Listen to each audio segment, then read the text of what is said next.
politics has been upended by this Grenfell Tower tragedy, but it's seeped into politics, hasn't it? Absolutely. I mean, Philip Hammond pulled out of a planned appearance at the Mansion House, which was supposed to be his moment to lay out the new, softer Brexit vision of this government. I understand from speaking to sources that all government resources are going to be concentrated on this. We've been warned that casualties are going to be significantly higher. They are hundreds of people unaccounted for. We, of course, at the moment only know of 17 confirmed dead, but the numbers are going to grow. Public anger is immense. There were questions today which Jeremy Corbyn attended. He's, of course, also been on site. Prime Minister May criticised by some on social media for not talking to the victims, whereas Jeremy Corbyn showed what is being called warmth.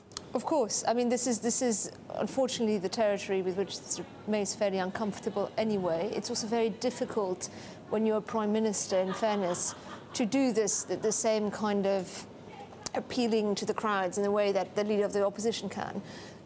Another problem is, of course, her new Chief of Staff was the Housing Minister. There have been many delays over the years in inquiries and fire regulations, and so people are trying to look for answers. And I think the government's well aware that there are going to be questions about who is responsible and who is going to take a share of the blame. And it plays into the austerity narrative, which has been used by the opposition Labour Party not only since the outcome of the election, but leading up to election day itself.